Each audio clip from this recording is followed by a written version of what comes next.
ചർച്ചകൾ തന്നെയാണ് പ്രധാനം. അതിലൂടെ ഒരു സമാധാനത്തിലേക്ക് നീങ്ങുക എന്നുള്ളത് തന്നെയാണ് ഒരു വഴി എന്ന് പറയുന്നത്. പക്ഷേ അതിന് ഇസ്രായേൽ എത്രത്തോളം തയ്യാറാകുമെന്നുള്ള കാര്യം അറിയില്ല. കാരണം ഇറാൻ മുന്നോട്ട് വയ്ക്കുന്ന ആവശ്യം അത് ഇസ്രായേൽ അംഗീകരിക്കേണ്ടതുണ്ട്. അത് സാധ്യമാകുമോ എന്നുള്ള കാര്യത്തിൽ ഇപ്പോഴും സംശയങ്ങൾ നിലനിൽക്കുന്നുണ്ട്. പക്ഷേ നമുക്ക് ഇറാന്റെ സാഹചര്യങ്ങൾ കൂടി പരിശോധിക്കേണ്ടതുണ്ടല്ലോ. നമുക്കറിയാം വലിയ യുദ്ധങ്ങൾക്കും നീണ്ട ഉപരോധങ്ങൾക്കുമൊക്കെ അതിൻ്റെയൊക്കെ കെടുതി അനുഭവിക്കുന്ന ഒരു രാജ്യം കൂടിയാണ്. അപ്പോൾ എത്രനാൾ ഇത്തരത്തിൽ പ്രതിരോധത്തിൽ ഏർപ്പെട്ട് നിൽക്കാൻ കഴിയും, പ്രതിസന്ധിയില്ലാതെ മുന്നോട്ട് പോകാൻ കഴിയുമെന്നുള്ളൊരു ചോദ്യം കൂടിയുണ്ടല്ലോ.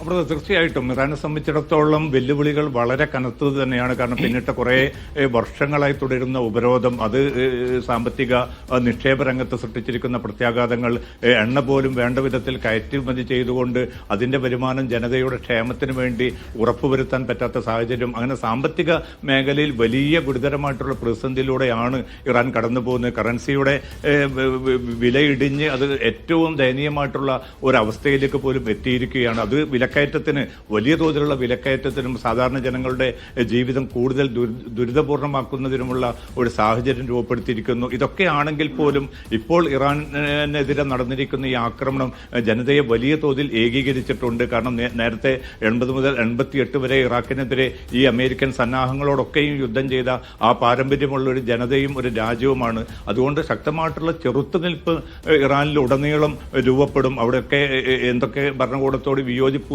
ഉണ്ട് എങ്കിൽ പോലും, പക്ഷെ അതിലൊക്കെ കടന്നു കയറാൻ മൊസാദിന് വലിയ തോതിൽ സാധിച്ചു എന്നതും ഒരു പക്ഷേ പുനരാലോചന ചെയ്യേണ്ട ഒരു വിഷയം കൂടിയാണ്. ഇറാൻ നേതൃത്വം ഏതാണ്ട് 300-ലധികം പേരെയാണ് ഈ പിന്നിട്ട 9 ദിവസത്തിനുള്ളിൽ ഇറാന്റെ വിവിധ ഭാഗങ്ങളിൽ നിന്ന് അറസ്റ്റ് ചെയ്തിരിക്കുന്നത്. മൊസാദ് ഏജന്റുമാരായിട്ട് അവരുടെ ഡ്രോണുകളും അതോടൊപ്പം തന്നെ സ്ഫോടക വസ്തുക്കളും ഒക്കെ വളരെ ഉദാരമായ നിലയിൽ കൈകാര്യം ചെയ്യുന്ന ഒരവസ്ഥ ഇറാൻ പോലുള്ള ഒരു വലിയ സമൂഹത്തിൽ എങ്ങനെ രൂപപ്പെട്ടു എന്നത് ഉൾപ്പെടെയുള്ള ആത്മപരിശോധന ഇറാൻ സൈനിക നേതൃത്വവും രാഷ്ട്രീയ ഭരണ നേതൃത്വവും നടത്തേണ്ട ഒരു ഘട്ടം കൂടിയായിരിക്കും ഇത്.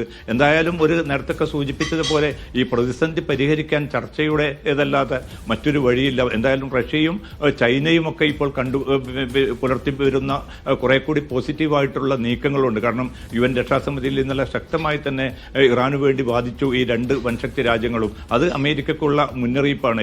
പിന്നെ നിലവിൽ ഒരു സൈനിക സഹകരണത്തിലൊന്നും ഈ ഒരു പങ്കാളിത്തം, ഈ ഒരു പിന്തുണ നീളാൻ സാധ്യതയില്ല എന്ന കാര്യം ഉറപ്പാണ്. എങ്കിൽ പോലും നയതന്ത്ര തലത്തിൽ വലിയ തോതിലുള്ള ഒരു പിൻബലം ഇറാന് ലഭിക്കുന്നു എന്നത് ചെറിയ കാര്യമില്ല. അതോടൊപ്പം തന്നെ ഞാൻ നേരത്തെ സൂചിപ്പിച്ചതുപോലെ 57 മുസ്ലിം അറബ് രാജ്യങ്ങൾ ഈ ഷിയ സുന്നി വൈരമൊക്കെ മറികടന്നുകൊണ്ട് ഇപ്പോൾ ഇറാനോട് ഐക്യപ്പെടുന്നതും നല്ല ഒരു നീക്കം തന്നെയാണ്. അതുകൊണ്ട് അമേരിക്കയും ഇസ്രായേലും കണക്ക് കൂട്ടുന്നത് പോലെ ഇറാനെ ഒറ്റപ്പെടുത്തുക, അല്ലെങ്കിൽ പൂർണ്ണമായിട്ട് ആ ഒറ്റപ്പെടുത്തൽ പ്രയോജനപ്പെടുത്തിക്കൊണ്ട് ഇറാനിൽ വലിയ തോതിൽ ആക്രമണം അയച്ചുവിടുക എന്നത് ഒരുപക്ഷെ അത്ര എളുപ്പമായിരിക്കില്ല. അതുകൊണ്ടാണ് അമേരിക്ക ഇത്രയും സമയമെടുക്കുന്നത്. കാരണം ഒരു തീർപ്പിലെത്താൻ ഇനിയും അമേരിക്കയ്ക്ക് തയ്യാറായിട്ടില്ല. അതുമാത്രമല്ല, ഇന്നലെ ഇന്റലിജൻസ് ബ്യൂറോ ഡയറക്ടർ കൂടിയായിട്ടുള്ള തുളസി ഗബാർഡ് പറഞ്ഞത് ഇറാൻ ആണവായുധം നിർമ്മിക്കാനുള്ള ഒരു നീക്കവും നടത്തുന്നില്ല എന്നാണ് തന്റെ ഒരു വിലയിരുത്തൽ എന്നാണ്. പക്ഷേ ട്രംപ് അതിനെ പിന്നീട് തിരുത്തുകയാണ്. അങ്ങനെയല്ല, അവർക്ക് ആണവായുധം നിർമ്മിക്കാൻ വലിയ താമസം വേണ്ടതില്ല, വളരെ പെട്ടെന്ന് തന്നെ അത് സാധിക്കുമെന്നത്. അപ്പോൾ ആഭ്യന്തര തലത്തിൽ തന്നെ അമേരിക്കയിൽ വലിയ തോതിലുള്ള ഭിന്നത ഈ വിഷയത്തിൽ നിലനിൽക്കുന്നുണ്ട്. അതുകൊണ്ട് ഇസ്രായേൽ ആകട്ടെ ഇനിയും അമേരിക്കയുടെ പങ്കാളിത്തം വന്നിട്ടില്ല എങ്കിൽ സ്വന്തം നിലക്ക് തന്നെ പിന്നെ കൂടുതൽ ആക്രമണങ്ങളുമായിട്ട് മുന്നോട്ട് പോകുമെന്ന ഒരു മുന്നറിയിപ്പ് കൂടിയാണ് നെതന്യാഹു ഇന്ന് ഏറ്റവും അവസാനമായിട്ട് നൽകിയിരിക്കുന്നതും. അമൃത, നാസറാണ് വിശദമായ വിവരങ്ങൾ പങ്കുവച്ചത്.